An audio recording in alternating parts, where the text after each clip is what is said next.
কেউ বলেছিল ট্রেনিং হবে, কেউ ভেবেছিল স্বপ্নের চাকরি মিলবে। শেষে যা হলো তাতে স্তব্ধ গোটা এলাকা। ব্যারাকপুর মোহনপুর থানা এলাকার শিউলি অঞ্চলে ফাঁস হলো এক চাঞ্চল্যকর প্রতারণা চক্র। মাত্র 7 দিনের WBPS, WBCS পুলিশ ও আর্মি ট্রেনিংয়ের নামে প্রায় 3 শতাধিক যুবক যুবতীর কাছ থেকে লক্ষ লক্ষ টাকা হাতিয়ে নেওয়ার অভিযোগ উঠেছে। গ্রেপ্তার হয়েছে 2 অভিযুক্ত, গোপাল দাস ও নির্মল মাইতি। স্থানীয় সূত্রে জানা গেছে, কিছুদিন ধরেই ওই এলাকায় একটি ট্রেনিং সেন্টারের নাম করে লোকজনকে জড়ো করা হচ্ছিল। কেউ বলছিল দ্রুত নিয়োগ হবে, কেউ আবার বলছিল সরকারি যোগাযোগে নিশ্চিত চাকরি। সেই প্রলোভনেই বহু যুবক যুবতী বিশ্বাস করে দেন হাজার হাজার টাকা। এলাকার মানুষ জানাচ্ছেন, কয়েকদিন আগেই অভিযুক্তরা ক্লাবের মাঠ পরিষ্কার করেছিল, বেশি ভাড়ায় ঘর নেবার প্রস্তাব দিয়েছিল, কিন্তু যে এমন ফাঁদ পাতা হচ্ছিল তা কেউ টের পায়নি।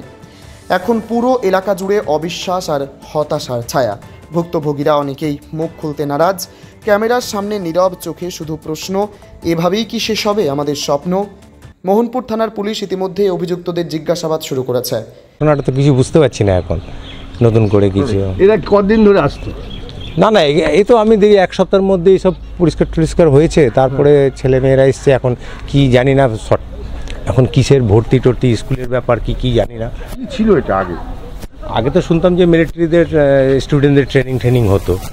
হ্যাঁ, তারপরে তো কিছুদিন যাবৎ বন্ধ ছিল, আবার নতুন করে খুলেছে সপ্তাহখানেক। তা আবার তো এই জিনিসগুলো দেখছি আজকে। এখন সঠিক তথ্য আমরাও জানি না কিছু। চান আপনারা? না, আমরা কি চাইবো এখন এইসব ব্যাপারে আমরা কিছু বলতে পারবো না। তদন্ত যারা করবে, আমরা কি বলবো। আর হঠাৎ করে দেখছেন পুলিশ একদম ভর্তি পুলিশ। হ্যাঁ, এটাই তো রাত থেকে দেখছি পুলিশের সঙ্গে, আমরা তো কিছু বুঝতে পারছি না ব্যাপার। এগুলো তো ধরুন বাইরে বিভিন্ন ইন্দ্রিয় দিয়ে আসছে, এগুলো অনেক বেরোবে অনেক জায়গায়। মানে আমরা তো এগুলো নেই, আমাদের কোনো পারমিশন লাগে না, কিছু লাগে না। এটা তো প্রশাসনের ব্যাপার, প্রশাসন এগুলো দেখবে।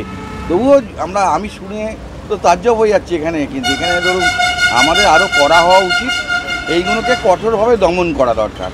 জানেন, অনেক ছেলেমেয়ের ভবিষ্যৎও নষ্ট হচ্ছে, এবং আমাদের এলাকার অনেক মানুষ গরিব মানুষ যারা ধরুন দূর দূরান্ত থেকে আসছে, তারা দেনা করে জমি বিক্রি করে এই ট্রেনিংগুলো দিচ্ছে, এবং ধরুন টাকা পয়সা চাকরি দেবে, তাহলে ইমিডিয়েট আমার মনে হয় গ্রেপ্তার করাই ভালো।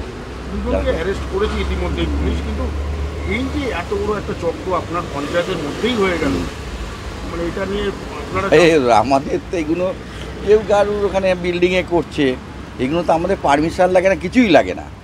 এগুলো ভেতরে কী হচ্ছে তো বলতে গেলেও তো অসুবিধা আছে, এবং অপর দেখে এবং কোনো কারুর হাত রয়েছে ভেতরে। এখানে এত বড় কাজ কী করে হতে পারে? কারোর হাত তো আছে। হ্যাঁ, নিশ্চয়ই আছে, নিশ্চয়ই। তারা কী করে, এটা তো আমাদের জানা ছিল না।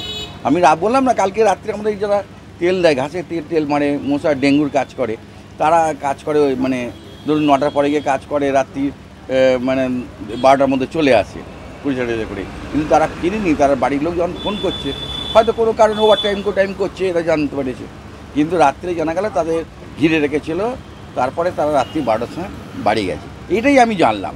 কারণ ওটাকে ওখানে আমি জানি ওখানে আর্মিদের ট্রেনিং হয়, এইটাই আমার জানা ছিল। কিন্তু ব্যারাকপুর থেকে সংকল্পদের রিপোর্ট, HPR নিউজ।